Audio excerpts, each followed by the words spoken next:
ನಮಸ್ಕಾರ ವೀಕ್ಷಕರೇ, welcome to ನಮಸ್ತೆ ಇಂಡಿಯಾ ಕುಕಿಂಗ್ ಚಾನಲ್. ಇವತ್ತು ನಮ್ಮ ಚಾನಲ್ನಲ್ಲಿ ಹೆಸರುಬೇಳೆ ಕೋಸಂಬರಿ, ಮಜ್ಜಿಗೆ ಮತ್ತು ಪಾನಕ ಮಾಡೋದು ಹೇಗೆ ಅನ್ನೋದನ್ನು ನೋಡೋಣ. 200 ಗ್ರಾಂ ಹೆಸರು ಬೇಳೆಯನ್ನು ಒಂದು ಪಾತ್ರೆಯಲ್ಲಿ ಹಾಕ್ತಾ ಇದ್ದೀನಿ. ಇದನ್ನು 2 ಬಾರಿ ತೊಳೆದು ನೀರನ್ನು ಚೆಲ್ಬಿಟ್ಟು ಬೇರೆ ನೀರನ್ನು ಹಾಕಿ ಇದನ್ನು ಮಿನಿಮಮ್ 2 ಅವರ್ ಆದರೂ ನೆನೆಯಕ್ಕಿಡಬೇಕು. ಪಾನಕ ಮಾಡೋದಕ್ಕೆ ಇನ್ನೊಂದು ಪಾತ್ರೆಯಲ್ಲಿ 200 ಗ್ರಾಂ ಅಷ್ಟು ಬೆಲ್ಲವನ್ನು ಹಾಕಿ ನೀರನ್ನು ಸೇರಿಸಿ ಕರಗಕ್ಕಿಡ್ತಾ ಇದ್ದೀನಿ. 2 ಅವರ್ ಆದಮೇಲೆ ಹೆಸರು ಬೇಳೆ ಚೆನ್ನಾಗಿ ನೆಂದಿದೆ. ಇದನ್ನು ಒಂದು ಬಾರಿ ತೊಳೆದು ನೀರನ್ನು ಪೂರ್ತಿಯಾಗಿ ಚೆಲ್ಲಬೇಕು.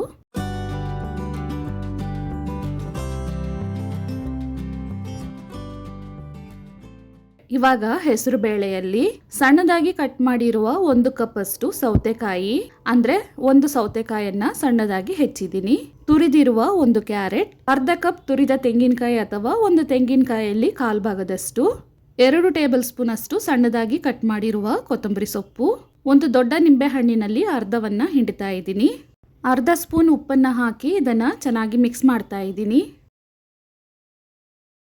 ಇದಕ್ಕೆ ಒಗ್ಗರಣೆಯನ್ನು ಹಾಕಬೇಕು. 2 ಟೇಬಲ್ ಸ್ಪೂನ್ ಅಥವಾ ಚಿಕ್ಕ ಸೌಟಿನಲ್ಲಿ ಅರ್ಧದಷ್ಟು ಎಣ್ಣೆಯನ್ನು ಹಾಕ್ತಾ ಇದ್ದೀನಿ.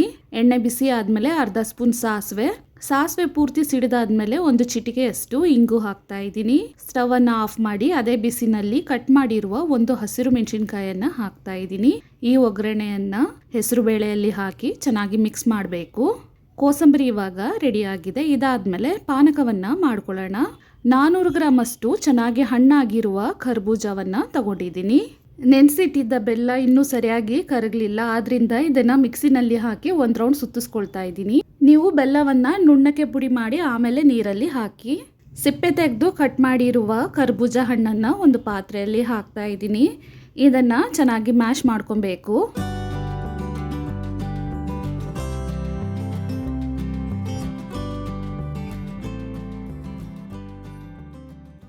ಹಣ್ಣನ್ನು ಚೆನ್ನಾಗಿ ಮ್ಯಾಶ್ ಮಾಡಾದ್ಮೇಲೆ ಬೆಲ್ಲದ ನೀರನ್ನು ಶೋಧಿಸ್ಕೊಳ್ತಾ ಇದ್ದೀನಿ.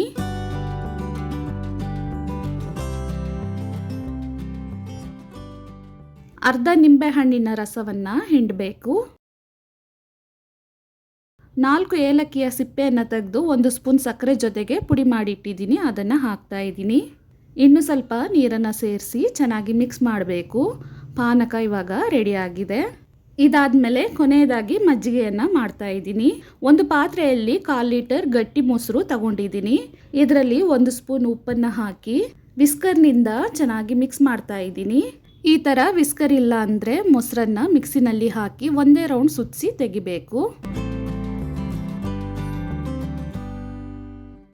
1 ನಿಮಿಷ ಇದನ್ನು ಚೆನ್ನಾಗಿ ಮಿಕ್ಸ್ ಮಾಡಾದ್ಮೇಲೆ ಮಜ್ಜಿಗೆ ಹದಕ್ಕೆ ಬೇಕಾದಷ್ಟು ನೀರನ್ನು ಸೇರಿಸ್ತಾ ಇದ್ದೀನಿ.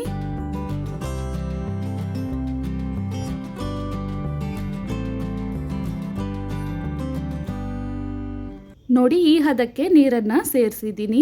ಇದಾದಮೇಲೆ ತುರಿದಿರುವ ಶುಂಠಿ 1 ಸ್ಪೂನ್ ಅಷ್ಟು ಹಾಕ್ತಾ ಇದ್ದೀನಿ.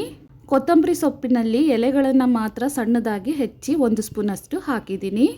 ಮಜ್ಜಿಗೆಯನ್ನು ಹೀಗೇನು ತಗೊಬಹುದು, ಅಥವಾ ಇನ್ನೂ ಸ್ಟ್ರಾಂಗ್ ಆಗಿ ಬೇಕು ಅಂದರೆ ಜೀರಿಗೆ ಮತ್ತು ಕರಿಬೇವಿನ ಸೊಪ್ಪನ್ನು ಡ್ರೈ ರೋಸ್ಟ್ ಮಾಡಿ ಪುಡಿ ಮಾಡಿಟ್ಟಿದ್ದೀನಿ. ಅದನ್ನು 1/4 ಸ್ಪೂನ್ ಅಷ್ಟು ಸೇರಿಸ್ತಾ ಇದ್ದೀನಿ. ಮಜ್ಜಿಗೆನೂ ಇವಾಗ ರೆಡಿಯಾಗಿದೆ. ವೀಕ್ಷಕರೇ, ಈ ವಿಡಿಯೋ ನಿಮಗೆ ಇಷ್ಟ ಆಗಿದ್ದರೆ ನಮ್ಮ ಚಾನಲನ್ನು ಲೈಕ್ ಮತ್ತು ಸಬ್ಸ್ಕ್ರೈಬ್ ಮಾಡಿ. ಧನ್ಯವಾದಗಳು.